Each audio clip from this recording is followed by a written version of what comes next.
मी वारी खूप जवळून बघितली आणि ती माणसाला माणूसपणाच्या दिशेने घेऊन जाणारी एक चळवळ आहे, एक साधना आहे, एक मार्ग आहे. त्याच्यामुळे आपण अधिक चांगला माणूस बनत जातो, अधिक चांगुलपणाच्या दिशेने आपली पावलं टाकली जातात.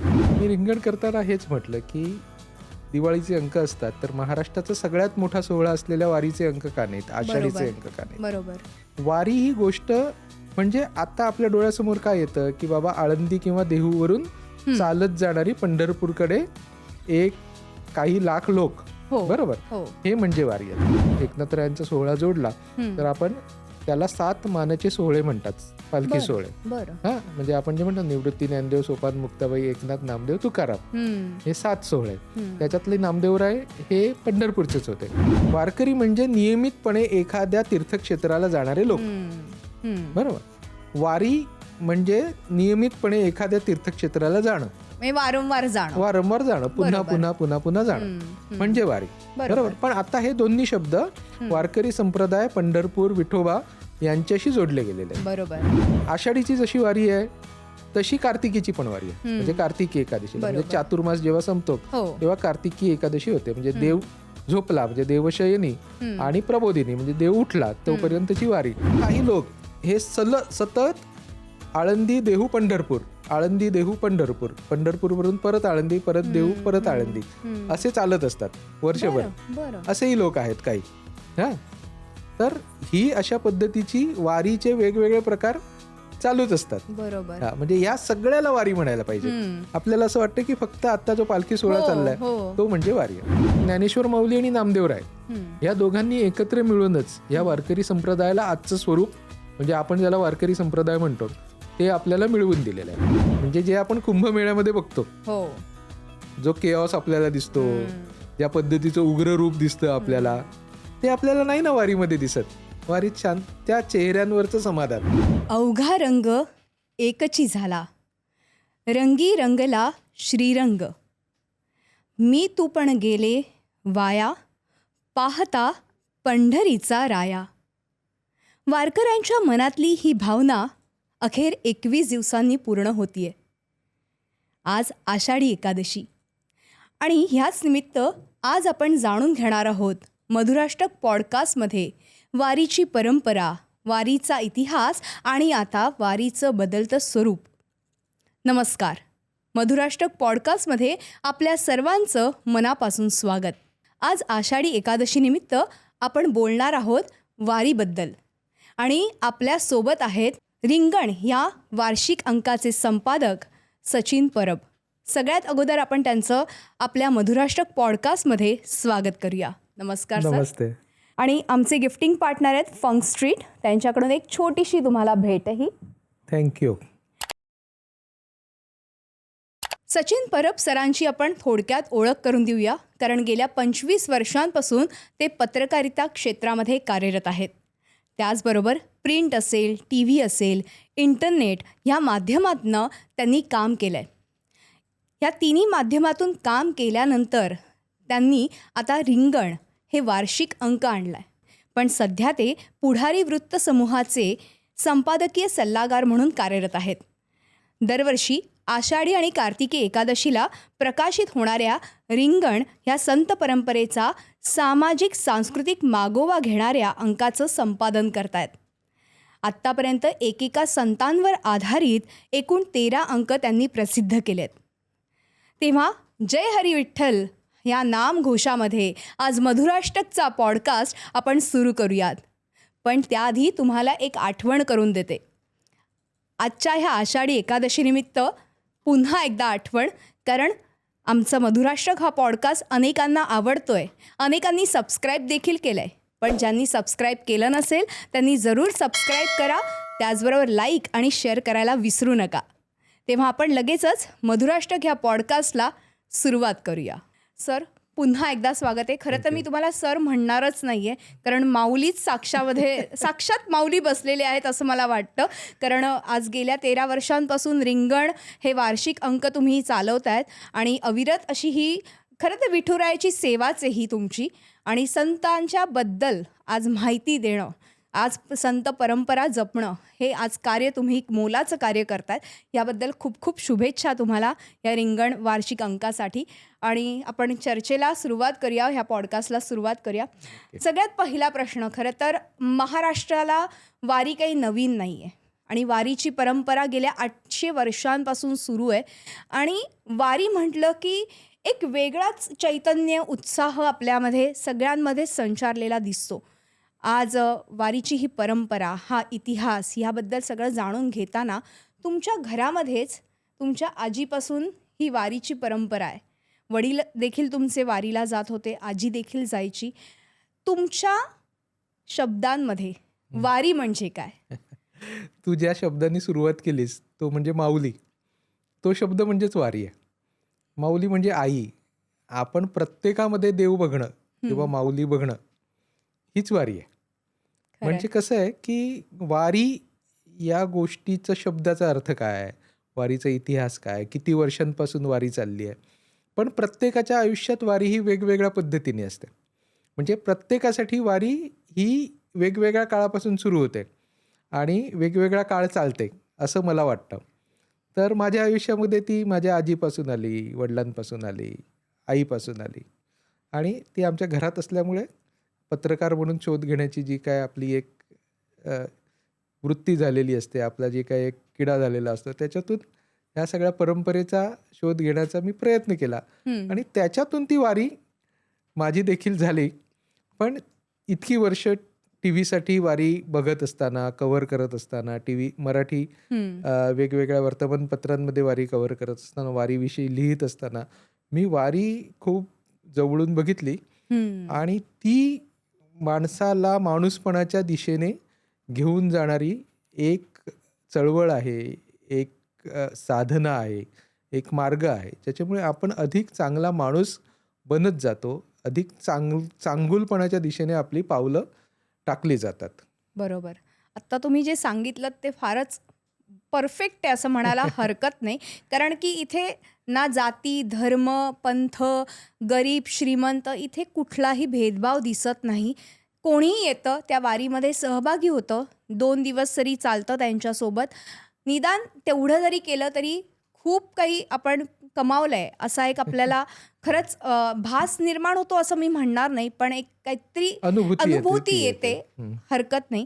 पण जेव्हा वारीबद्दल बोलताना आज वारीमध्ये नृत्य आहे, संगीत आहे, त्याचबरोबर आपण बघितलं तर अभंग आहे, प्रेम आहे, श्रद्धा आहे, भक्ती आहे, उपासना आहे, हे सप्तरस सामावलेले आहेत आणि ह्या सप्तरसातूनच ही वारी आपल्याला अनुभवता येते. जेव्हा वारकऱ्यांचा हा सोहळा आम्ही बघत असतो ना, मी तर कधीच वारीला गेले नाही आहे, पण जेव्हा जेव्हा मी बातम्या द्यायचे किंवा वारी संदर्भातले स्पेशल एपिसोड करायचे तेव्हा एक वेगळाच उत्साह दिसायचा त्यांच्यामध्ये आणि आपल्यालाही तो उत्साह अनुभवता यायचा.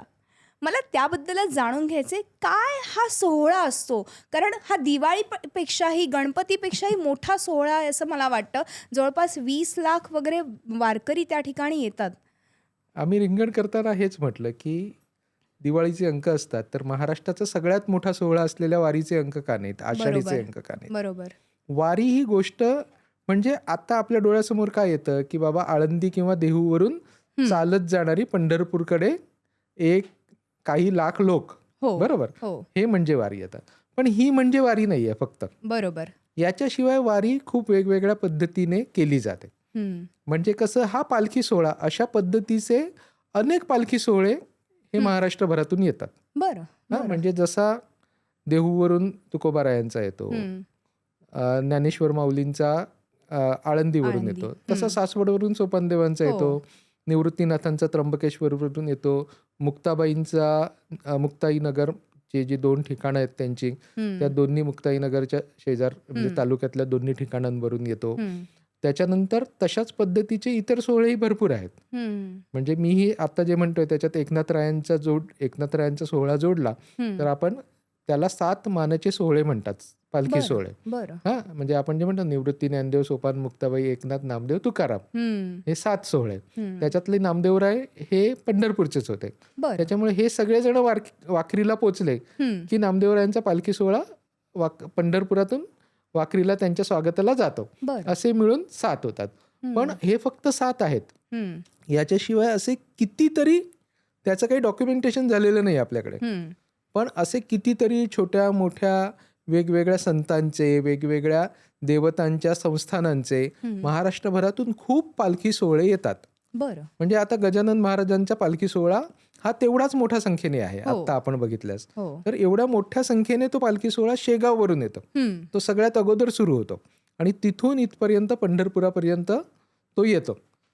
तशाच त्याच्यामुळे तो तरी लक्षात येतो आपल्या. हम्म. पण तेवढ्याच साधारणतः त्याच्यापेक्षा कमी समाज असलेले, कमी वारकरी असलेले, छोटे असतील, काही ठिकाणी 500 असतील, 200 असतील, काही ठिकाणी काही लाख असतील, असे वेगवेगळे पालखी सोहळे, किमान 250, 300, कदाचित 500 पण असे पालखी सोहळे वेगवेगळ्या ठिकाणावरून येत असतात. बरं. ती एकत्र मिळून आषाढीची वारी आहे. बरं. बरोबर. बरं. फक्त हे पालखी सोहळे झाले. पालखी सोहळे म्हणजे पालखी असलेले, म्हणजे पालखी असलेले, त्याच्यामध्ये पादुका आहेत, बरोबर. पण पालखी नाही. पण एखाद्या गावावरून दिंडी नुसती निघते. बरोबर. दिंडी म्हणजे वारी पंढरपूरच्या दिशेने चालणाऱ्या काही लोकांचा एकत्र समुदाय, म्हणजे ते वारकरी. बरोबर. हा, वारकरी म्हणजे नियमितपणे एखाद्या तीर्थक्षेत्राला जाणारे लोक. बरोबर. वारी म्हणजे नियमितपणे एखाद्या तीर्थक्षेत्राला जाणं, वारंवार जाणं, पुन्हा जाणं म्हणजे वारी. बरोबर. पण आता हे दोन्ही शब्द वारकरी संप्रदाय, पंढरपूर, विठोबा यांच्याशी जोडले गेलेले आहेत. बरोबर. तर अशाच पद्धतीने जी वारी निघते, ही जशी आषाढीची वारी असते त्याच्यात दिंड्या देखील चालतात. म्हणजे आता ज्ञानेश्वर माऊलींच्या पालखी सोहळ्यामध्ये एकाच पालखी सोहळ्यात अनेक दिंड्या असतात. बरोबर. छोट्या छोट्या दिंड्या असतात. तशा स्वतंत्र दिंड्या पण वेगवेगळ्या ठिकाणावरून येतात. म्हणजे एखाद्या गावातून स्वतंत्र दिंडी 300, 400, 200 लोक, मराठवाडा सगळीकडून, कोकणातून, गोव्यातून, कर्नाटकातून, नंतर तेलंगणामधून, मध्य प्रदेशातून, अगदी गुजरातमधून येणाऱ्या दिंड्या आहेत. पालखी सोहळेही आहेत. तर ही सगळ्या ठिकाणावरून लोक येतात. तर हा सगळा एकत्र मिळून फक्त चालत जाणं म्हणजे वारी अशातलाही भाग नाही. वारीतले अनेक लोक असे आहेत की जे चालत जात नाहीत, ते स्वतःच्या वाहनाने जातात, ट्रेनने जातात, एसटीने जातात, कसेही जातात. ती देखील वारीच आहे. पण आषाढीची जशी वारी आहे तशी कार्तिकीची पण वारी आहे. म्हणजे कार्तिकी एकादशी, म्हणजे चातुर्मास जेव्हा संपतो तेव्हा कार्तिकी एकादशी होते. म्हणजे देव झोपला म्हणजे देवशयनी, आणि प्रबोधिनी म्हणजे देव उठला तोपर्यंतची वारी. म्हणजे देव आपल्याला सांगतो की बाबा मी इतके दिवस झोपलो होतो, तूच शेतातून धान्य पिकवलंस, मी तर काही केलं नाही, ही त्याच्या मागची भावना. तर ह्या 4 महिन्यात तो झोपतो आणि उठतो. या 2 एकादशीच्या वाऱ्या. त्याचबरोबर चैत्री आणि माघी या देखील वाऱ्या आहेत. अशा वर्षाच्या 4 वाऱ्या महत्वाच्या आहेत. 4 वाऱ्या म्हणजे 4 यात्रा आहेत त्या, खरं तर 4 वेळेच्या.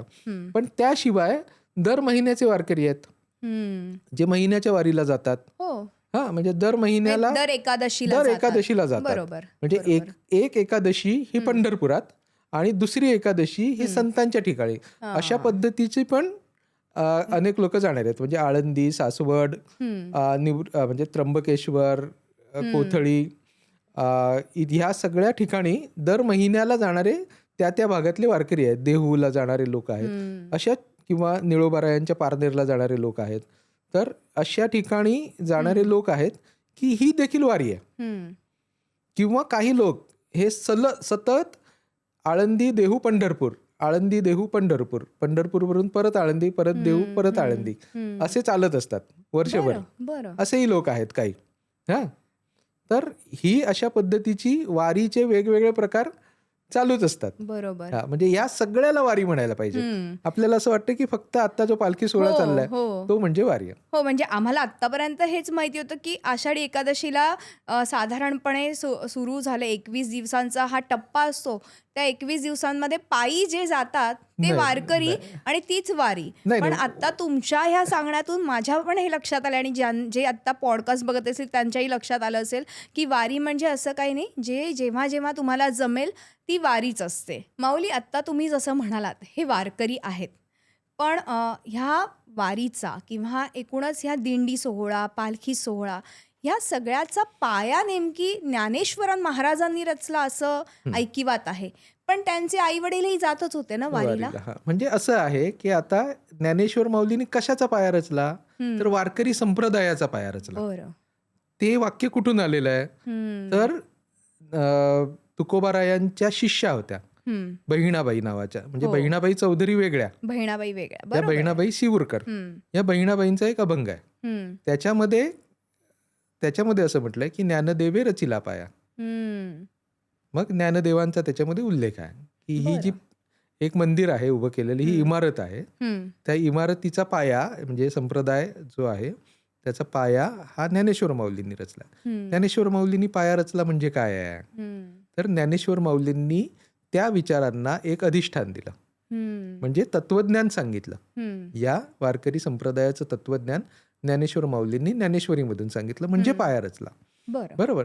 नाहीतर वारी म्हणजे पंढरपूरला नियमित येणं हे ज्ञानेश्वर माऊलींच्या अगोदरपासून आहे. म्हणजे ज्ञानेश्वर माऊलींच्या 2 पिढ्या अगोदर वडिलांच्याकडचे आई वडील म्हणजे वडिलांकडचे आजी आजोबा आणि आईकडचे आजी आजोबा हे देखील पंढरपूरला नियमित जाणारे होते, म्हणजे वारी करणारे होते.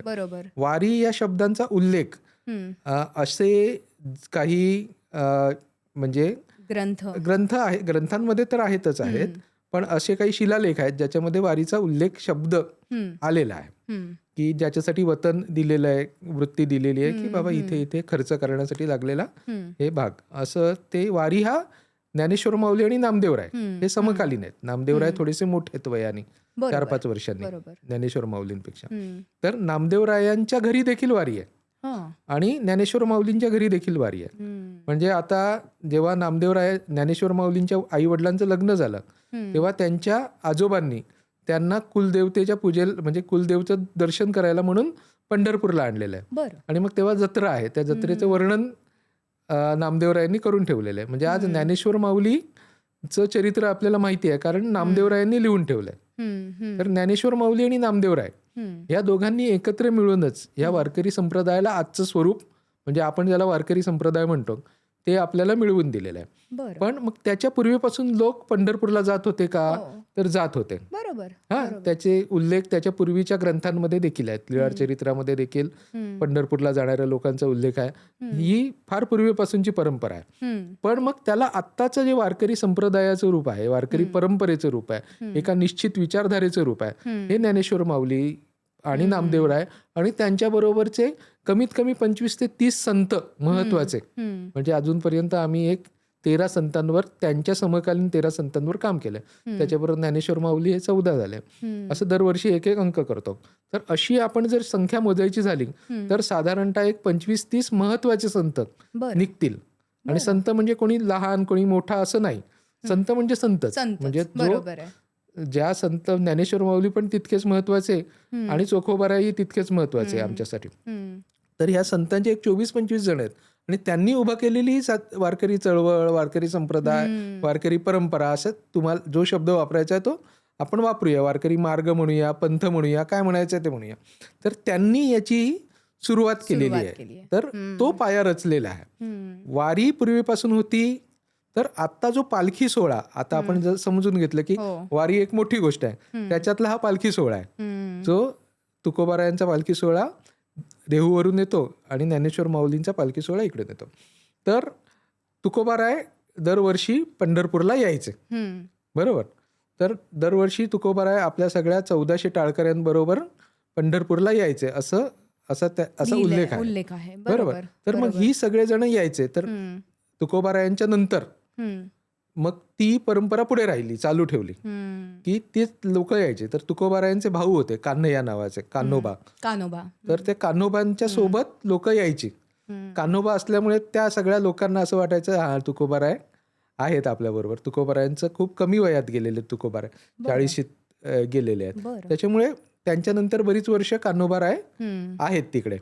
तर ते कान्होबाराय पण आता थकले. तर मग कान्होबारायांच्या नंतर तुकोबारायांचे सुपुत्र चिरंजीव नारायण महाराज यांनी मग ती परंपरा पुढे ठेवली. मग त्यांना तोपर्यंत कान्होबाराय होते तोपर्यंत असं वाटायचं की बाबा ठीक आहे, तुकोबाराय नाहीत तर नाहीत, पण त्यांचा जिवलग बंधू आपल्या सोबत आहे, म्हणजे तुकोबारायचे आहेत असं लोक समजून चालवत होते. मग कान्होबा पण वयस्कर झाले, त्यांना येणं कठीण व्हायला लागलं. मग आता काय करायचं. तर मग नारायण महाराजांना रामायणातली कथा वाचून असं सुचलं की जसं भरताने सिंहासनावर पादुका ठेवल्या होत्या रामाच्या, हा. तसं आपण आता तुकोबारायांच्या पादुका सोबत घेऊन जाऊ. बरं. हा, असं नारायण महाराजांनी ठरवलं. आणि तिथपासून ती ही परंपरा सुरू आपली झाली. पालखी सोहळा, म्हणजे संत आपल्या सोबत आहेत आणि आपण त्यांच्या सोबत चाललो आहोत, त्या संतांचं प्रतीक म्हणून आपण त्यांच्या पादुका आहेत त्या सोबत घेऊन, असं म्हणून ते गळ्यात पादुका घालायचे बरं. तुकोबारायांच्या. हा. आणि मग ते तिकडून ज्ञानोबारायांकडे यायचे, म्हणजे आळंदीला यायचे. आळंदीला. देहूवरून आळंदीला यायचे आणि मग ते ज्ञानोबारायांच्या पादुका गळ्यात घालायचे. आणि त्या 2 पादुका घेऊन ते पंढरपूरला यायचे आणि त्यांच्याबरोबर मग हजारो लोक सोबत असायचे. तो पालखी सोहळ्याची सुरुवात झाली. बरं.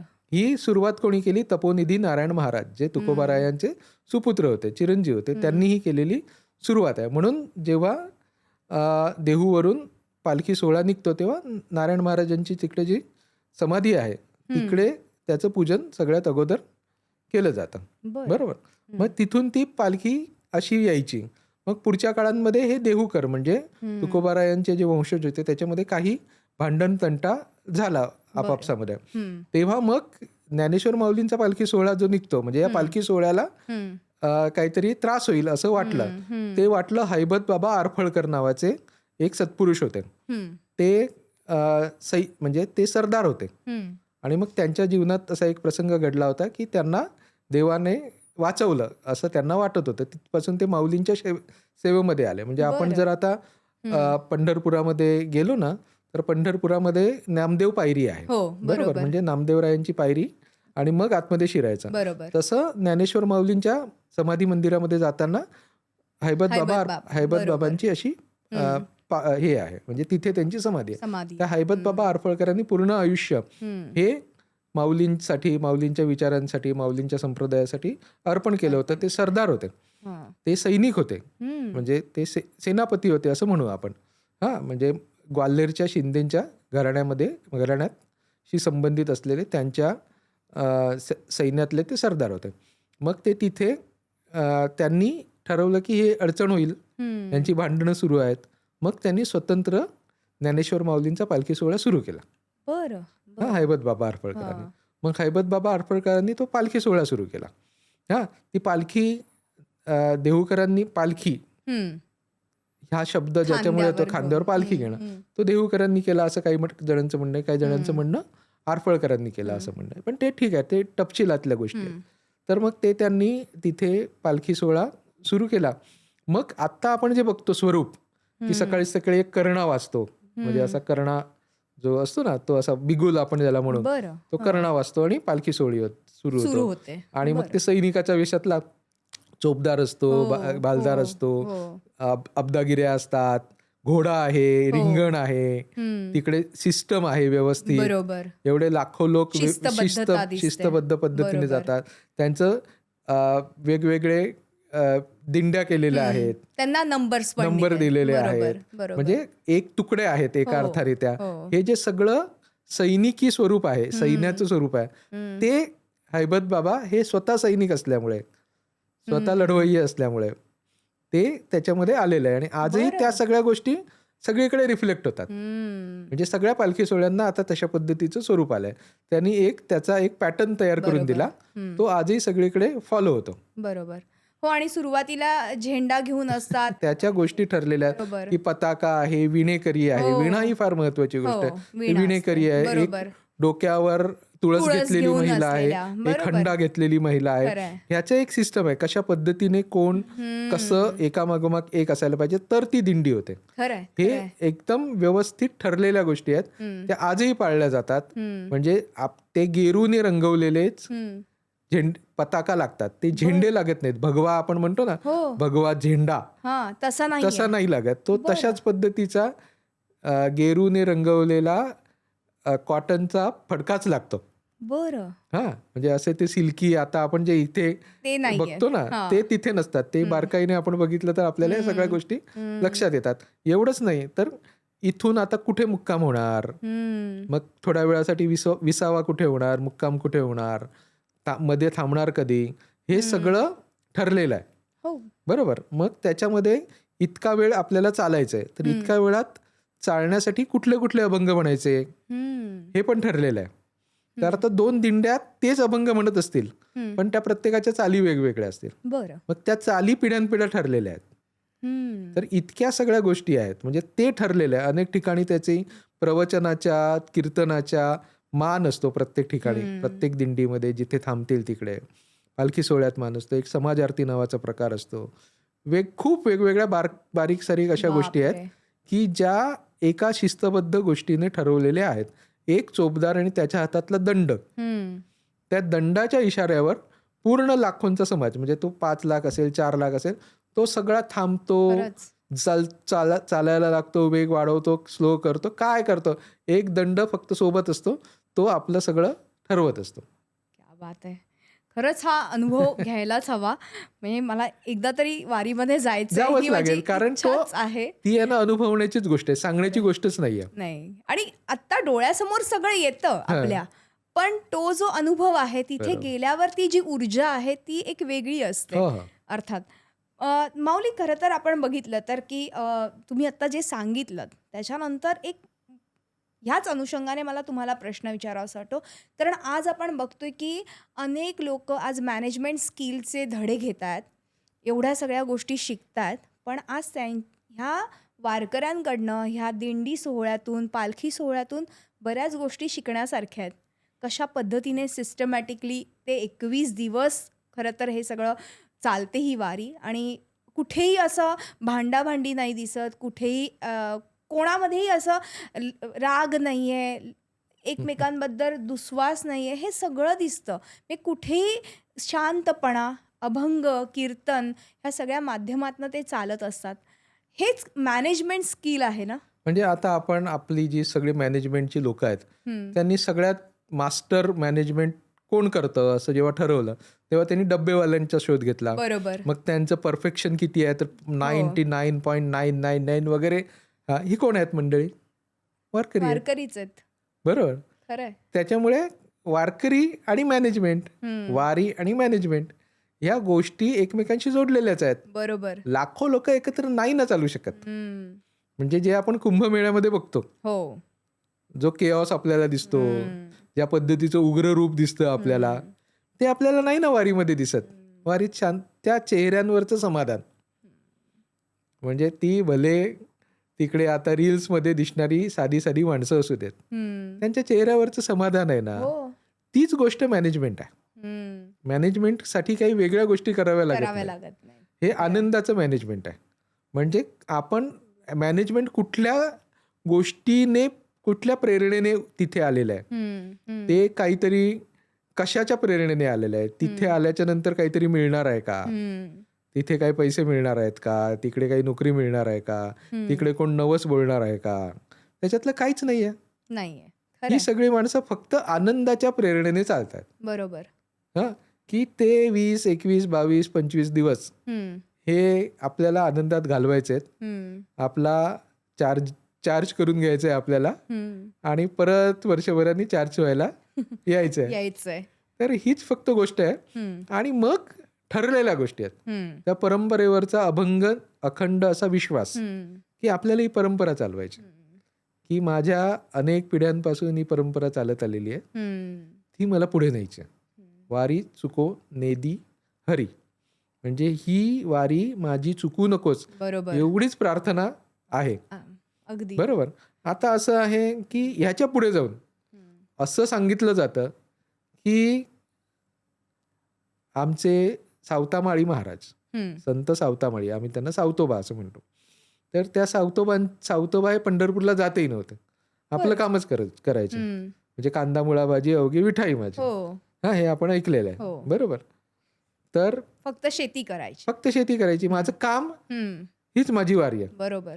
सगळ्या संतांनी हेच केलं, की आपल्या कामामध्येच आपली वारी शोधली. बरोबर. म्हणजे सगळे संत हे आपापलं काम करत होते. म्हणजे नरहरी सोनार महाराज आहेत, संत नरहरी सोनार, ते सोनार काम करत होते. त्याच्यानंतर गोरोबा काका म्हणजे संत गोरा कुंभार, हे मडकी बनवत होते. त्याच्यानंतर संत सेना महाराज, सेना न्हावी, ते आपलं केस कापण्याचं, दाढी करण्याचं, अजामत करण्याचं, मालिश करण्याचं काम करत होते. तर ही सगळी मंडळी आपलं काम करणारे लोक होते. आणि त्याच्यामध्येच त्यांनी आपला देव बघितलेला होता. आणि हे आहे ना, हे फार महत्त्वाचं आहे.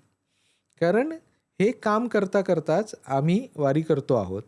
आमची ही फक्त काही दिवस, 20 दिवस आम्ही आमचं माणूसपण एकत्र मिळून सगळे शोधण्याचा प्रयत्न करतो. वारकरी ही वैयक्तिक साधना करणारे लोक नाही. या आमच्या सगळ्या साधना, हे भजन असू दे, कीर्तन असू दे, प्रवचन असू दे. प्रवचन ही फार नंतर आलेली गोष्ट आहे. बरोबर. पण भजन, कीर्तन, प्रवचन, वारी ही सगळी एकत्र मिळून सामूहिक रित्या साधना, उपासना जी काय आहे ती एकत्र मिळून सगळ्यांनी मिळून करायची गोष्ट आहे, अशी भावना असलेले लोक आहेत. खरं आहे. आणि मला वाटतं की जे आपण बघतो टी व्हीवर, आता तर रोजच आपल्याला लाईव्ह अपडेट्स मिळत असतात टी व्ही आणि सोशल मीडियाच्या माध्यमातनं. खरंच म्हणजे इथे बसूनही आपण त्या गोष्टीची अनुभूती घेतो. पण त्या व्यतिरिक्तही असं आहे की जेव्हा जेव्हा तिथे गेल्यावरती एक प्रकारची जी ऊर्जा मिळते आणि प्रत्येकाची वेशभूषा, प्रत्येक ठिकाणाहून आलेल्यांची वेशभूषा वेगळी दिसते. म्हणजे खरंच वाखाणण्याजोगं आहे हे सगळं. म्हणजे इतके लोक येतात, लोक म्हणजे आणि सगळेजण त्यांच्यासोबत गप्पा मारतात, भजन कीर्तन ह्या सगळ्या गोष्टी तिथे चालू असतात आणि मुखी फक्त हरिनामाचा गजर असतो त्यांचा, बाकी काही नसतं. पण पूर्वी कसं होतं, एक साधन नव्हतं की कुठेही जायला, म्हणजे बस नव्हती, ट्रेन नव्हती, गाड्या नव्हत्या. पण आता साधनं असूनही हे वारकरी पायीच वारी करतात. काय उद्देश आहे ह्याचा? नाही, मला आता बघा, आता कोरोना आला तेव्हा मग पायी वारी करता आली नाही, बरोबर. एसटीने केली. त्याच्यातही समाधान मधून घेतला. त्यात काही असं म्हटलं नाही आम्ही वारी करणारच, आम्हाला जायलाच पाहिजे. कारण त्याच्या मागचा भाव वेगळा होता. बरोबर. हे सगळं समजून घेऊ शकत होती लोक, असे हे समजदार लोक आहे. मग तरी पण ही माणसं आज ज्यांना नाही जमत ती ट्रेननी येतात, बसने येतात, स्वतःच्या गाड्या करून येतात. हे जरी असलं तरी पायी चालणं ही माझी साधना आहे. बरं, तर ती माझी साधना करणं म्हणजेच पायी चालणं, सोबत चालणं आहे. आणि ती गोष्ट बसनी जाऊन, ट्रेननी जाऊन, गाडीनी जाऊन होणारच नाहीये. नाही होणार आहे. ह्याचं उत्तर काय, तर हे करके देखो, हे करून बघा, हेच त्याचं उत्तर आहे. म्हणजे तो त्याचा आनंद जो चालत जाण्याचा आहे तो कुठलंही वाहन वापरून जाण्याचा नाही आहे. इतक्या लोकांनी गाड्या घेऊन जायचं ठरवलं तरी प्रॅक्टिकली ते शक्य नाहीये. आताच वारी ही प्रॅक्टिकल शक्यतेच्या पलीकडे गेलेली आहे. एवढा मोठा पालखी सोहळा ऑलरेडी झालेला आहे. एवढ्याशा शहरात एवढे लोक, म्हणजे एक स्वतंत्र शहरच चालत असतं. बरोबर. काही लाखांच्या वस्तीचं एक स्वतंत्र शहर रोज एका ठिकाणावरून दुसऱ्या ठिकाणी जातं. तर तरी पण गाड्यांनी जाणं हे शक्यच नाहीये मुळात. पण हे करून बघण्याची गोष्ट आहे, तो आनंद मिळवण्याची गोष्ट आहे. मी माझं स्वतःचं काहीतरी योगदान, माझी साधना स्वतःचं शरीर वापरून, स्वतःचं मन वापरून, स्वतःची बुद्धी वापरून देतोय. हे भाव आणि त्या पांडुरंगाकडे हळूहळू हळूहळू जाणं, ह्याचा आनंद, याच्यासाठी चालतच जावं लागतं. याला काही नवीन साधनं आली म्हणून तोड नाहीये. म्हणजे घरामध्ये दिवे आले, म्हणजे लाईट्स आल्या एवढ्या मोठ्या मोठ्या, तरी दिवा लावावा लागतो. हा, तो लावावा की लावू नये हा ज्याचा त्याचा प्रश्न आहे. बरोबर. पण तो लावावाच लागतो. हा, तशाच पद्धतीच्या या गोष्टी आहेत. म्हणजे कायिक, वाचिक आणि मानसिक जो तप आहे तो ह्या वारीच्या दरम्यान आपल्याला अनुभवता येतो. आणि मला वाटतं की एक वैचारिक आपण प्रगल्भता आपल्यामध्ये आपोआप निर्माण होत असेल, मला असं वाटतं. कारण जेव्हा आपण ही वारी अनुभवतो हे तेव्हाच लक्षात येतं. बरोबर. माऊली, तुम्ही कधी वारीला गेलात का? हा, म्हणजे मी पूर्ण वारी चाललेलो नाही. बरं. पण टप्प्याटप्प्यांमध्ये वारी चाललेली आहे. रिंगण गेली अनेक वर्ष करतोय. बरोबर. तर तीच माझी वारी आहे असं मी समजतो. कारण ती चालू असतानाच, वारी चालू असते तेव्हाच माझं रिंगणचं काम सुरू असतं. आता काम म्हणजे रिंगणचं काम संपलं की मी शेवटच्या दिवसांमध्ये वारीत चालायला लागतो. आणि मला वाटतं की हे कामच तुमची खरी वारी आहे असं म्हणायला हरकत म्हणजे माझी भावना तीच आहे. तुमची भावना तीच आहे आणि अनेकांची तीच असावी. कारण जरुरी नाही विठुराय फक्त भक्तीचा भुकेला आहे. कोणताही देव म्हणा, पण फक्त मनोभावे आपण जे करतोय, आज तुम्ही रिंगणसारखा अंक काढतायत आणि लोकांपर्यंत संत परंपरा, साहित्य आणि ह्या सगळ्याची माहिती ह्या अंकामधून देतायत. हीच खरं तर वारी आहे, असं म्हणते मी तर. माऊली, अजून आत्ता तुम्ही रिंगणचा उल्लेख केला. आज गेली 13 वर्ष तुम्ही हा अंक काढताय. आम्ही दिवाळी अंक ऐकला होता, पण वारीचा खास अंक येतोय, हेच किती कौतुकास्पद आहे. कशी सुचली ही संकल्पना, त्याबद्दल मला जाणून घ्यायचं आहे. मी महाराष्ट्र टाइम्समध्ये काम करत होतो, पत्रकार होतो आता. तेव्हा एक अंक आषाढीचा काढला होता. डॉक्टर भारतकुमार राऊत तेव्हा संपादक होते. त्यांनी एक गुढीपाडव्याला अंक काढला होता, एक दिवाळीला काढला होता, एक आषाढी एकादशीला काढला होता. ते गेल्याच्या नंतर बंद पडला होता. तेव्हापासून ही माझ्या डोक्यामध्ये कल्पना होती की हे चालू राहायला हवं. बरोबर.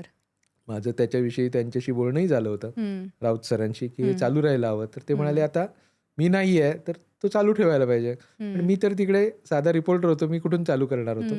मग जेव्हा मला शक्य झालं तेव्हापासून ही वारीचा आषाढी एकादशीचा अंक रिंगणचा सुरू केला. आणि त्याची कन्सेप्ट अशी होती की दरवर्षी एका संताविषयी समग्र माहिती आपण मांडावी.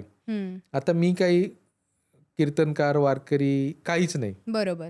त्या अर्थाने माझ्या घरी काही सांप्रदायिक परंपराही नाही. जे वारीला जाणारे जरी असले तरी मी काही मुंबईत लहानाचा मोठा झालेलो, मी काही भजन कीर्तन काही लहानपणापासून त्या अर्थाने ऐकलेलंही नाही.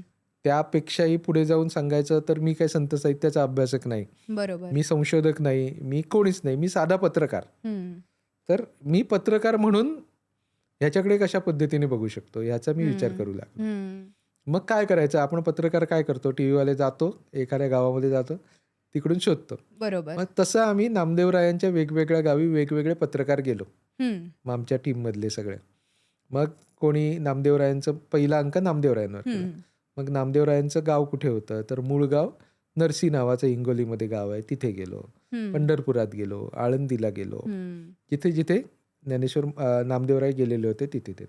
मग दिसलं की बाबा पंजाबमध्ये नामदेवराय गेलेले होते. नामदेवराय तिकडे घुमानमध्ये पंजाबमध्ये होते. मग पंजाबमध्ये आमचा एक मित्र निलेश तिकडे गेला. मग राजस्थानात त्यांचा प्रभाव आहे असं दिसलं, राजस्थानात आम्ही शोध घेतला.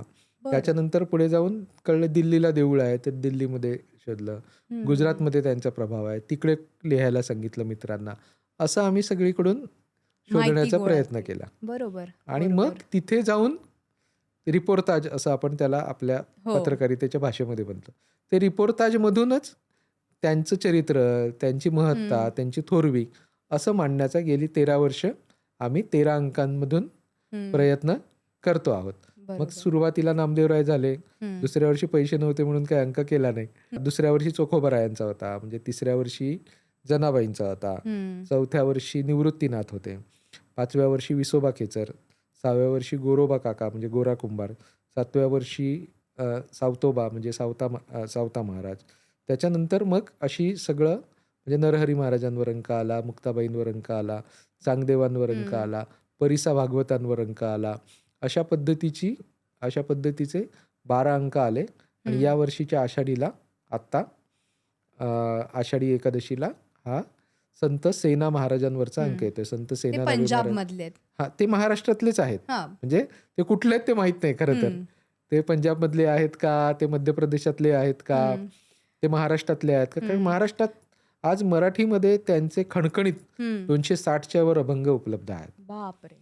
आणि ते इतके अद्भुत, इतके अप्रतिम आहेत, इतक्या अस्सल मराठी वळणाचे आहेत की आपण कसं काय म्हणायचं की ते महाराष्ट्रातले नाहीत, असा मला पडलेला प्रश्न आहे. पंजाबमध्ये आम्ही जेव्हा गेलो, आमचा मित्र स्वामीराज भिसे, तो स्वतः कीर्तनकार आहे, तो तिथे जाऊन आला तेव्हा त्याला तिथे दिसलं की असेच 150 अभंग त्यांचे पंजाबीमध्ये आहेत. बरं. तिथे त्यांचे वंशज आहेत, त्यांचे मोठे मोठे 2 गुरुद्वारा आहेत, गावोगाव त्यांची मंदिरं आहेत संत सेना महाराजांची. मग आमचा तिसरा मित्र मध्य प्रदेशामध्ये गेला, बांधवगड हे त्यांचं जन्मगाव मानलं जातं. तिकडे त्यांची जयंती मोठ्या उत्साहात साजरी होताना त्यांनी बघितली.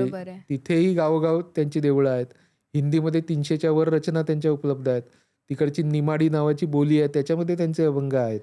तर हे सगळं बघितल्याच्या नंतर आज सगळ्यात जास्त त्यांची देवळं ही 200च्या वर कदाचित देवळं फक्त एका राजस्थानमध्ये असतील, राजस्थान आणि त्याच्या परिसरामध्ये असतील. किमान 50 तरी आपण धरून चालेल, म्हणजे मी मिनिमम म्हणतोय. प्रत्येक तालुक्याच्या गावाला त्यांचं देऊळ आहेच आहे. ती राजस्थानी मंडळी, राजस्थानची मंडळी, राजस्थानचा हे सगळे लोक स्वतःला, न्हावी समाजाचे लोक स्वतःला सेन किंवा सैन असं सेना महाराजांचं नाव स्वतःचं आडनाव म्हणून घेतात. म्हणजे जसं सचिन परब आहे तसा सचिन सेन नावाची माणसं तिकडे भेटतात, सचिन सैन नावाची माणसं भेटतात. तर अशी लाखो लोक आहेत, 8 ते 10 लाख लोक अशी आहेत की जी स्वतःचं आडनाव असं लावून घेतात. मग ही सगळी मंडळी, राजस्थानातला सैन समाज हा जेव्हा वेगवेगळ्या ठिकाणी गेला, मग तो कोलकात्याला गेला, तर कोलकात्याला त्यांनी देऊळ बांधलंय. 1920 सालातलं देऊळ आहे. मग आम्ही तिथे शोध घेतला, तिकडून माहिती मिळवली. चेन्नईमध्ये एक देऊळ आहे, बंगलोरमध्ये छोटंसं देऊळ सापडलं. असं महाराष्ट्रभर, देशभर त्यांचा प्रभाव आपल्याला दिसतो. छत्तीसगडला दिसतो, हरियाणात दिसतो, पंजाबात तर आहेच आहे, उत्तर प्रदेशाच्या अर्ध्या भागामध्ये आपल्याला दिसतो. अशा सगळीकडे आम्ही तो शोध घेण्याचा प्रयत्न केला. आणि सेना महाराज या सगळ्या शोधातून मग महाराष्ट्रभर त्यांची महत्वाची मंदिरं कुठे आहेत. मग मुंबईत आहेत का, तर मुंबईत त्यांचं 150 वर्ष जुनं मंदिर आहे कुंभारवाड्यात. तर तिथे रस्त्याला नाव आहे, संस्था आहे त्यांच्या नावची मोठी. वांद्र्याला मंदिर आहे, दादरला त्यांच्या नावचा हॉल आहे मोठा. तर हे सगळं डोंबिवलीला नाभिक समाजाचं सेना महाराजांच्या नावचं मोठं सभागृह त्यांनी उभारतंय, मंदिर उभारतायत ते. अशा सगळ्या गोष्टी शोधून मांडून एकत्र करण्याचा प्रयत्न केला. सदानंद मोरे सरांसारखी माणसं सातत्याने रिंगणमध्ये लिहित आहेत. एक नवी पिढी अभ्यासकांची आहे की जी रिंगणमध्ये लिहिते आहे.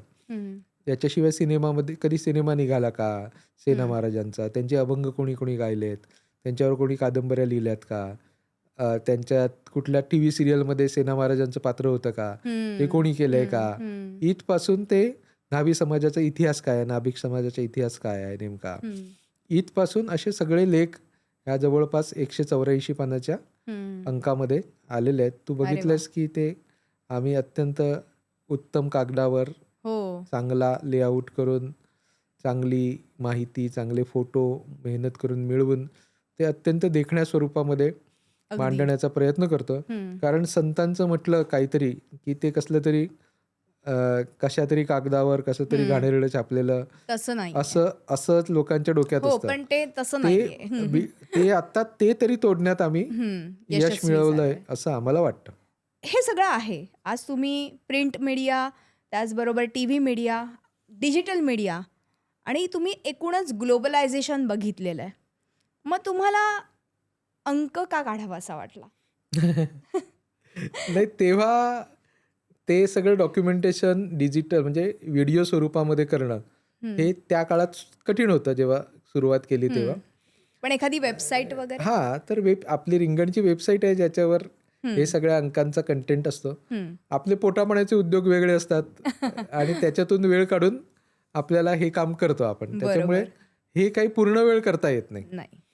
आणि वेबसाईट करायला हवी होती, खूप करण्यासारखं आहे. त्याचं व्हिडिओ डॉक्युमेंटेशन नीट करण्याची गरज आहे. पण मी जर पत्रकार आहे तर मी त्याचं प्रोडक्शन किंवा त्याची जी निर्मिती मूल्य आहेत ते उत्तमच असायला पाहिजेत. बरोबर.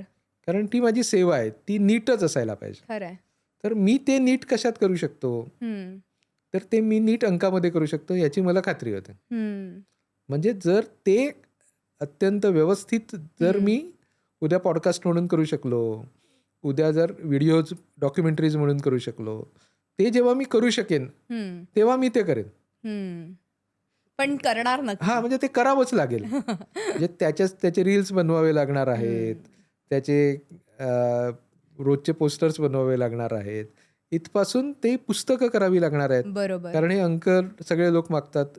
हे 2 तुझ्या मागे जे आहेत तेवढे 2च अंक माझ्याकडे आहेत आता लोकांना देण्यासाठी. तर हे 2च अंक आहेत. तर त्याच्यामुळे इतर म्हणजे 13 अंक लोक मागत असतात, त्यांना पुस्तकं स्वरूपात द्यायचे आहेत. अनेक खूप चांगली पुस्तकं आहेत जी आता आउट ऑफ प्रिंट आहेत. अनेक जण नव्याने लिहित आहेत, त्यांची पुस्तकं करण्याची गरज आहे. असं वेगवेगळ्या माध्यमातून हे काम खूप वेगळ्या पद्धतीने आपल्याला करायचं आहे. करायलाच लागणार आहे. अगदी, कारण अगदी. जर आता आपण या पिढीने नाही केलं हम्म. तर ते कितपत उरेल, पुढच्या पिढ्या किती बरोबर, करू शकणार आहेत बरोबर. हे आत्ता म्हणजे मी मगाशी म्हणालो की प्रत्येक दिंडींच्या वेगवेगळ्या चाली असतात. हो. तर आता ते संपत चाललंय. सगळेजण एकाच पद्धतीने गाऊ लागलेले दिसतात. जुन्या चालीच सापडत नाहीत. ते शास्त्रीय संगीताचा एवढा प्रभाव झालेला आहे की ते रॉ पद्धतीने जे गाणं आहे ते दिसत नाही. कुठे सिनेमांच्या चालीचा प्रभाव आलेला दिसतो. तर अशा अनेक गोष्टी आहेत म्हणजे बदलत चाललेल्या आहेत. किंवा आता ज्या खाणाखुणा आम्हाला सापडतायत त्या 50 वर्षापूर्वी आणखी कोणी शोधल्या असत्या तर आणखी खूप चांगल्या पद्धतीने त्याला शोधता आलं असतं. मग आता हेच 25 वर्षाच्या नंतर जर कोणी शोधण्याचा प्रयत्न केला तर त्याला ते सापडणार नाहीये. अगदी अगदी.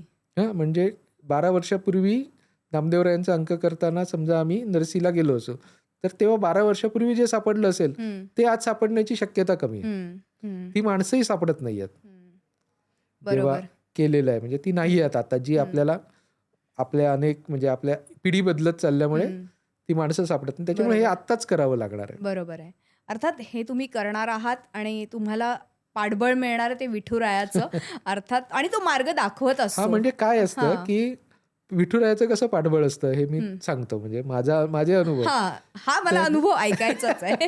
तर हे इतके दिवस करत राहणं हे मी पण कधी विचार केला नव्हता. म्हणजे पूर्वी आम्ही अनाउन्समेंटच नाही करायचो की पुढचा अंक काय असेल की नाही हेच माहित नसायचं. पुढच्या वर्षी आर्थिकदृष्ट्या जमेल की नाही. एक वर्ष तसा आर्थिकदृष्ट्या जमलाही नाही अंक करायला. पण करायचा तर व्यवस्थितच करायचा. म्हणजे खर्चच करायचा, त्याच्याशिवाय नाही करायचा. मग मी तर पॉलिटिकल रिपोर्टर होतो अनेक वर्ष. त्याच्यामुळे राजकारणी ओळखीचे होते, त्यांच्याकडून जाहिराती वगैरे मिळत होत्या. मग कोरोनाचा काळ आला तर आणि मी त्याच वर्षी कोरोना जेव्हा झाला त्याच्या 4 दिवस अगोदर गावाला गेलो होतो. कोकणातल्या देवगड जिल्ह्यातलं छोटंसं गाव आहे माझ्या गावी. 4 दिवसात आम्ही परत येणार होतो. सहकुटुंब सहपरिवार आम्ही तिकडे गेलो होतो आणि लॉकडाऊन लागला. त्याच्यामुळे आम्ही तिकडेच थांबलो होतो, अडकलो होतो. 9 महिने मी तिथे होतो. तर मग आषाढी आली, मग अंक कसा करायचा असा मोठा प्रश्न पडलेला होता. कारण काहीच नाही, पुस्तकं नाहीत, काही नाही. थोडीशी पुस्तकं होती सोबत घेऊन गेलेलो, पण बाकी पुस्तकं नाहीत, काहीच नाही. लॅपटॉप शिवाय आणि मोबाईल शिवाय काही नव्हतं. मग ठरवलं की रिंगण तर करायचंच. तर मी रिंगण तर येणारच असं टॅगलाईन केली आणि व्हॉट्सअपवर मेसेज पाठवायला सुरुवात केली. मग तुमच्याकडे कुठलं रेफरन्स बुक आहे का, पुस्तकं आहेत का, कुठले लेख आहेत का, तर लेख पाठवा. लोकांनी पुस्तकं स्कॅन करून पाठवली मला. मग त्याच्यानंतर मग आम्ही ठरवलं की आता तिथे जायचंय. मग जिथे लगेच जाता येईल असा संत कुठला, तर सोपानदेव. त्यांचं सासवडला समाधी आहे. पुण्यातून कोणतरी जाऊ शकतं किंवा सासवडचं कोणतरी जाऊ शकतं, आळंदीला कोणतरी तिकडचं स्थानिक जाऊ शकतं, असं पंढरपूरला तिकडचं कोणीतरी पाठवलं. असं सहज होण्यासारखं असल्यामुळे आम्ही तिकडून ते तसं जाणं, लेख मागवणं हे सगळं मोबाईलच्या आधारे केलं. आता इथपर्यंत केलं होतं, तर पुढचं कसं होणार हे माहीत नव्हतं. म्हणजे खर्च कसा काय भागवायचा. तर मग मोबाईलवरूनच मी आवाहन केलं. पूर्वी माझ्या मित्रांकडून मी प्रत्येकाकडून 1,000 रुपये घ्यायचो. त्याला आम्ही अभंगदूत असं नाव ठेवलं होतं की रिंगण अभंग राहावं याच्यासाठी जी मदत करतात ते अभंगदूत. बरोबर. असं अभंगदूत असं नाव दिलं होतं आणि मी 1,000 रुपये घ्यायचो मित्रमंडळींकडे. मग ते मित्रांचं आपोआप अनोळखी लोकांकडूनही त्या वर्षी पैसे आले. अरे वा. आणि ते इतके आले की त्याच्यातून रिंगण जाऊन पैसे उरले होऊन.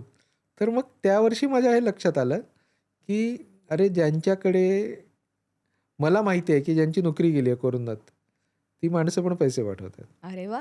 मला हे दिसतंय की हा माणूस रिक्षा चालवणार आहे, हा माणूस पिऊन आहे, ह्या माणसाला आजची म्हणजे हा माणूस तर म्हणजे रोजच्या जेवणाची भ्रांत आहे. ही माणसं माझ्यासाठी 1,000 रुपये पाठवत होती मी रिंगण काढू शकावं म्हणून.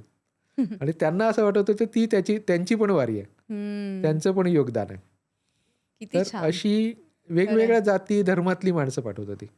आमची एक मैत्रीण आहे, तिने सांगितलं ईद आली आहे, आम्ही ईदमध्ये एक रक्कम अशी बाजूला ठेवतो की जी चांगल्या कामांसाठी, ती रक्कम म्हणून ती रिंगणला पाठवते. अरे वा. किंवा आणखी एक आमचे मित्र आहेत ते लिंगायत आहेत, तर लिंगायतांमध्ये एक रक्कम ही देवाच्या कामासाठी म्हणून वेगळी काढली जाते. बरं. तर ती म्हणून रिंगणसाठी दरवर्षी येते. तर हे तेव्हापासून सुरू झालं. त्याच्यामुळे मी असं तेव्हापासून मानतोय की वाचक हाच माझा पांडुरंग आहे खरंय. आणि त्या वाचकांनीच हे रिंगण चालू ठेवलेलं आहे. हो. आणि ते माझं नाहीच आहे. हम्म. ते माझं उरलंच नाही. हम्म. ते तेच चालवत आहेत. हम्म. तेच करतात सगळं. त्याचं आपलं फक्त काम एक हम्म. कोऑर्डिनेटरचं आहे. हम्म. इकडून तिकडून गोळा करायचं आणि ठरवायचं की हे करायचंय. तर हे सगळं अशा पद्धतीने चालतं. असे अनेक अनुभव की ते सोडून द्यायचंय. हम्म. माहित नव्हतं प्रिंटिंग कसं होणार आहे. बरोबर. बरोबर. दुकानच उघडी नव्हती. तर हो, पुस्तकं हो. कशी अंक कसे विकले जाणार हो. हे माहित नव्हतं. हो. ते झालं जेव्हा मोठमोठे मीडिया हाऊसेसची मॅगझिन्स बंद पडली होती. हम्म. पेपर घरोघर जात नव्हते. बरोबर. त्या कोरोनाच्या काळामध्ये रिंगण मात्र निघालं. खरंय. त्याच्यामुळे त्या वर्षापासून दरवर्षी लोकांकडून येणारेच पैसे एवढे असतात हम्म. की त्याच्यात रिंगण निघतं. मग एक रिंगण निघालं हम्म. तर त्या वर्षी मी असं ठरवलं की रिंगणचा एकही पैसा मी स्वतःसाठी घेणार नाही. कारण हे काही माझे नाहीत. हे बरोबर. पांडुरंगाचे पैसे बरोबर. आहेत, रिंगणचे पैसे आहेत, हम्म. विठ्ठलाने पाठवलेले पैसे आहेत. मग त्या वर्षापासून पांडुरंगाने माझी तर व्यवस्था केली पोटापाण्याची. त्याच्यामुळे मला काही लागत नाहीत. तर ते पैशातून काय करायचं, पैसे उरले मग आपण आणखी एक अंक करू. हम्म. मग गेल्या वर्षीपासून आम्ही कार्तिकीचा अंक सुरू केला. बरोबर. तर इथे आपण वारकरी संतांचं काम करतो. दरवर्षी एक संत घेतोय. हम्म. ती कंटिन्यू चालू राहील आषाढीला. हम्म. आणि त्याच्यानंतर मग जे दुसरे महत्वाचे भक्ती संप्रदाय आहेत त्याच्यातले संत म्हणून पहिला अंक आम्ही हा बसवेश्वरांवर केला बरं. गेल्या वर्षीचा. हम्म. या वर्षीचा आत्ता जी कार्तिकी येईल हम्म. तेव्हा आम्ही चक्रधरांवरचा अंक करणार बरं. आहोत. महानुभाव हम्म. पंथाचे चक्रधर स्वामींवर अंक करणार आहोत. हम्म. तर ही अशी परंपरा मग भारतभरातले संत किती मस्त. भारतभरातले संत खरंच. त्याच्यामध्ये मग मीरा असेल, हो. त्याच्यामध्ये दादू दयाल असतील, हम्म. त्याच्यामध्ये लल्लेश्वरी असेल, त्याच्यामध्ये तिरुवल्लुवर असेल, हम्म. शंकरदेव असतील आसाममधले, बरोबर. नरसिंह मेहता असतील, जलाराम बापा असतील गुजरातमधले, हम्म. राजस्थानमधले पिपा असतील, असे वेगवेगळे जे संत आहेत हम्म. ते सगळे संत या निमित्ताने आपल्याला मांडता येतील. बरोबर. मग ह्या वेळेला आषाढीला हे सुरू राहील, हम्म. कार्तिकीला ते सुरू राहील. हम्म. त्याच्याशिवाय आम्ही दरवर्षी डिसेंबर महिन्यामध्ये हम्म. एक वक्तृत्व स्पर्धा घेतो. हो. हा, संत साहित्यावरची ती पहिली आणि एकमेव वक्तृत्व स्पर्धा असं आम्ही त्याला म्हणतो. बरं. 5 किंवा 6 जे विषय असतात हम्म. ते संत साहित्याशी जोडलेलेच असतात. बरं. बरं. आणि विशेषतः त्याचं आधुनिक सर्वसमावेशक जे रूप आहे हम्म. ते मांडण्याचा आम्ही प्रयत्न करतो, जे रिंगणमधूनही आम्ही करतो. हम्म. हम्म. रिंगणचं आम्ही असं म्हणतो, रिंगण काय आहे हम्म. तर रिंगण हे सामाजिक सांस्कृतिक मागोवा घेण्याचा प्रयत्न आहे संत परंपरेचा. म्हणजे तो आध्यात्मिक धार्मिक आहे का हम्म. तर आहेच, पण आपण त्याला तेवढ्या पुरतं मर्यादित ठेवू नये. हम्म. हम्म. आज इतकी वर्ष संत जे राहिलेले आहेत हम्म. ते त्याच्या आध्यात्मिक आणि धार्मिकच्या सोबत सामाजिक बरोबर. सांस्कृतिक बरोबर. त्यांचं काहीतरी विचार आहे. हम्म. तो समतेचा विचार आहे, तो सर्वसमावेशकतेचा विचार आहे, तो सगळ्यांना सोबत घेऊन जाणारा खरंय. विचार आहे. खरंय. त्यांनी कधी पुरुष आहे की स्त्री आहे हे पाहिलं नाही. पाहिलं नाही. खरंय. कोण आज जसे हिंदू असून वारकरी असतात, हम्म. मुस्लिम असून वारकरी असतात, बुद्ध असून वारकरी असतात, जैन असून वारकरी असतात, ख्रिश्चन असून देखील वारकरी आहेत हो. खरंय. मंडळी. हम्म. तर हे जातीच्या, धर्माच्या, ज्या काही आपल्या हम्म. लिंगाच्या, प्रदेशाच्या हम्म. ज्या काही आयडेंटिटीज आहेत हम्म. त्या सगळ्याच्या पलीकडचं आहे हे सगळं. खरंय. खरंय. तर हे सगळं कसं काय घडून येतं आज आपल्याला, जेव्हा आपण परस्परांवर एकमेकांवर विश्वास देखील नाही आपला साधा. आज आपण माणूस समोर आल्याच्या नंतर त्याचा जात धर्म काय आहे हे ठरवून त्या माणसाशी वागतो. खरंय. अशा पद्धतीला या सामाजिक विचाराचा, या संस्कृतीचा आपल्याला जास्त आवश्यकता आहे, म्हणून बरोबर. आम्ही या पद्धतीने मांडण्याचा प्रयत्न करतो. बरोबर. खरं तर हा जो संप्रदाय असेल किंवा ही वारी जी आहे किंवा ह्या सगळ्यातनं आपण एकच शिकू शकतो की आपले जे विचार आहेत ते बदलणारी ही वारी आहे. पण जेव्हा माऊली आपण हा सगळा विचार करतो तेव्हा कुठेतरी राजकीय स्वरूप ह्या वारीला आल्याचं बघायला मिळतं. आज तुम्ही पत्रकार आहात, पत्रकार ते पेक्षाही तुम्ही राजकारणांमध्ये जास्त वावरलेले आहात, कारण तुम्ही पॉलिटिकल रिपोर्टर होतात. मला हेच जाणून घ्यायचे, जेव्हा वारी असे मोठमोठे सोहळे जेव्हा होतात तेव्हा एक प्रकारचं राजकीय स्वरूप त्याला प्राप्त होतं, अनेक राजकारणी मंडळी तिकडे जातात. मग ते खरोखरच भक्तिभावाने जातात की तिथेही मतांचं राजकारण दिसतं. नाही आता कोणाच्या नेमका हेतू काय आहे त्याच्यावर शंका घेणं हे काही योग्य नाही. पण आपण पत्रकार असल्यामुळे आपल्याला ते तशाच पद्धतीने बघायचा सवय झालेली असते. असं दिसतंय की बहुसंख्य लोक हा जास्तीत जास्त तिकडे झालेल्या गोळा झालेल्या गर्दीचा फायदा उचलण्याचा प्रयत्न करतात. ते आपल्याकडे कशा पद्धतीने यावेत याच्याकडे येण्याचा प्रयत्न करतात. जो नेमका काही संतांनी सांगितलेला विचार आहे तो पण आपल्याच विचार कसा आहे हे सांगण्याचा प्रयत्न गेली अनेक वर्ष होतोय. त्याच्यासाठी वारकरी संप्रदायामध्ये घुसखोरी केलेली लोक दिसत आहेत. आज वेगवेगळ्या पक्षाचे वारकऱ्यांचे गट आहेत, त्यांच्या आखाडे आहेत. असं असण्याची खरं तर काहीच गरज नव्हती. या महाराष्ट्राला वारकरी असणाऱ्या राजकारण्यांनी खूप योगदान दिलंय. आज असा माणूस आपल्याला महत्वाचं ज्यांनी योगदान दिलंय महाराष्ट्राच्या राजकारणात, समाजकारणात, तुम्ही मला तो माणूस दाखवा, मी त्याचं वारकरी बॅकग्राऊंड काय आहे ते सांगतो. त्यांच्या घरांमध्ये वारकरी विचार होता, संतांचा विचार होता, म्हणून ती माणसं चांगलं काम करू शकतात. बरोबर. पण त्यांनी त्या वारकरी असण्याचा बाजार मांडला नाही. बरोबर. आज हा बाजार मांडला जातो. पण वारकरी म्हणजे काय वेगळी माणसं नाही आहेत, ती काय आकाशातून पडलेली नाही, ती तुझ्या माझ्यासारखीच आहे. बरोबर. त्याच्यामुळे त्यांच्यामध्ये ते गुणदोष असणारच जे सर्वसामान्य इतर समाजामध्ये आहेत. त्याच्यामुळे राजकारणाचा जर धंदा हा इतर सगळ्या गोष्टींमध्ये चालू आहे तर तो वारीत असणारच. आपण काही तरी पण इतकं सगळं असून म्हणजे चंगळवाद आहे, बाजारीकरण आहे, सगळ्या गोष्टी आलेल्या आहेत, सगळ्यांनी आतमध्ये घुसलेले आहेत, आपण बघतोय. तरी पण असे शेकडो, हजारो, लाखो वारकरी आहेत की ज्यांच्या जगण्यामध्ये वारी आहे. बरोबर. तिथे गेल्याच्या नंतर ती माणसं जेव्हा भेटतात, अस्सल माणसं, ते पैशानी श्रीमंत नसतात, असतील पण काय त्यांचं तिकडे काहीच नसतं, ती इतक्या प्रेमाने भेटतात एकमेकांना.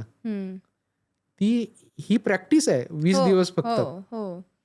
ती त्या माणुसकीच्या रस्त्याने चालण्याची 20 दिवस फक्त प्रॅक्टिस आहे. आणि ते प्रॅक्टिस पूर्ण आयुष्यात खरी मॅच खेळायची आहे. अगदी ही तालीम आहे फक्त. खरं नाटक तर पूर्ण आयुष्यभर करत राहायचं, वर्षभर करायचंय. त्याच्यासाठी ती चालतात. त्यांना ह्याच्यापैकी 99% लोकांना कशासाठी जातात तर पांडुरंगाला भेटायला. बरोबर. पांडुरंगाचं दर्शनच होत नाही, कळसाचं दर्शन घेऊन ते परत येतात, त्याची गरजच उरत नाही ना. जर संत पांडुरंग माझ्या बरोबर चालतोय, मी त्याच्या बरोबर चालतोय, मी त्याच्या बरोबर धावतोय, त्याच्या बरोबर खेळतोय, फुगडी घालतोय, तो माझ्या बरोबर, तो माझ्या बरोबर सगळं करतोय. कारण त्या वारीमध्ये भेटलेला प्रत्येक जण हा पांडुरंग आहे, माऊली आहे. समोरच्या माणसामध्ये माऊली बघणं म्हणजेच वारी आहे. वाह. आणि ती वारीच्या दिवसांमध्ये इतर सगळं सोडून त्याची प्रॅक्टिस करता येते. बरोबर.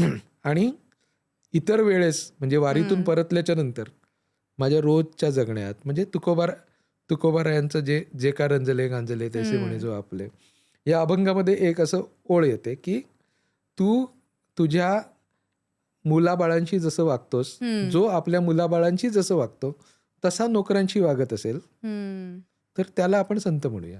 तोची साधू ओळखावा, देव तेथेची जाणावा. म्हणजे पूजा वेगळी नाही करावी लागत.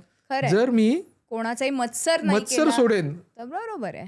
जर माझा आज काय मी आज पूजा केली का तर मी आज कोणाचा मत्सर केला नाही, मी पूजाच केली.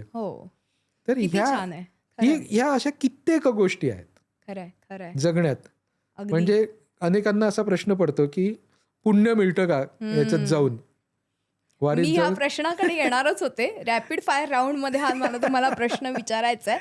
पण तुम्ही आता म्हणालात तसं की मत्सर सोडला तर तुम्हाला नक्कीच ती अनुभूती येणार आहे. तेव्हा मला असं वाटतं की आजच्या ह्या कलियुगात हीच गोष्ट फार महत्त्वाची, कारण आज माणूसच माणसाचा शत्रू झालाय. अजून एक प्रश्न माऊली, ह्या निमित्ताने आपण शेवटच्या टप्प्याकडे वळतोय. आज बघितलं तर वारीमध्ये मोठ्या प्रमाणात डॉक्टर्स येतात, अनेक तरुण पिढी येते, अनेक कलाकार मंडळी येतात, हे सगळं येतात.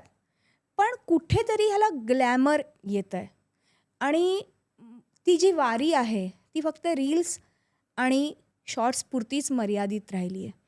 आज लंडनपर्यंत वारी पोहोचली खरी, पण जी वारी अनुभवायची आहे ती फक्त रील्स आणि एखाद्या फोटोपुरती सेल्फीपुरती नसावीच. अगदीच बरोबर आहे.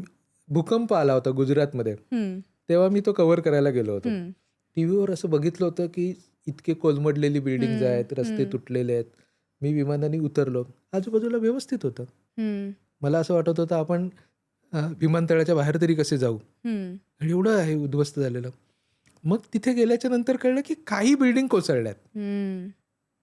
बरोबर, काही म्हणजे एक या बिल्डिंग या एका एरियात बरोबर आहे. पडली आहे, हे दुसऱ्या बिल्डिंग उंच होत्या खूप जास्त, नीट बांधकाम झालं त्या बिल्डिंग, बाकी सगळं व्यवस्थित आहे. बरोबर पण आपल्याला काय दाखवलं जात होतं? पडलेल्या बिल्डिंग. बरोबर ते आपण करत आलो आहोत एवढी 20-25 वर्ष. तू असशील नाही तर मी आहे. बरोबर. आपण काय दाखवतो? त्याच्यातलं काहीतरी ज्याच्यात न्यूज व्हॅल्यू आहे. बरोबर TRP साठी. हा, TRP साठी, किंवा म्हणजे काहीतरी वेगळं विचित्र घडलं तेच दाखवलं. आपल्याला जे लोकांना दाखवायचं. आपल्याला जे सेल्फीमधून बातम्यांमधून दिसतंय ते आहे पडलेल्या बिल्डिंग. जो 1000 बिल्डिंग मधली किंवा लाख बिल्डिंग मधली एखादी बिल्डिंग पडली आहे ती आपण बघतोय. वारीत सेल्फीमध्ये दिसणारी वारी ही वारीच नाहीये. गौतमी पाटील बरोबर नाचणाऱ्या वारकरी मुली तिथे, ही वारी नाहीये. गौतमीबद्दल मला आदर आहे फार, म्हणजे असं मला गौतमी पाटीलचा अपमान नाही करायचा, पण तिच्या रील्स सध्या दिसत आहेत म्हणून तिच्या बरोबर सहकारी आहे, तिच्या रील्स दिसतात. पण तिथेच एक रांगोळी काढणारी पण मुलगी आहे जिची कला अतिशय उत्कृष्ट आहे, म्हणजे खरंच वाखाणण्याजोगी आहे. त्या सगळ्याच्या पलीकडे म्हणजे ती पण बातमीचा विषय आहे, हो, ती पण रीलचा विषय आहे. अशा लक्षवेधी नसलेल्याच गोष्टी खऱ्या आहेत तिथे. कारण लक्षवेधी बनूच नये, मी कुठे लक्षवेधी असूच नये, ह्याच्यासाठीचाच प्रयत्न आहे वारीत चालणाऱ्यांचा. ते कुठेच नाही आहेत, काहीच नाही आहे. घरची परिस्थिती दिसते काय आहे, आणि तरी देखील इतक्या मोठ्या मनाची माणसं, इतकं भरभरून प्रेम करणारी माणसं या जगात अजून आहेत. हो, ह्याचं आश्चर्य वाटावं अशी रोज दिसतात.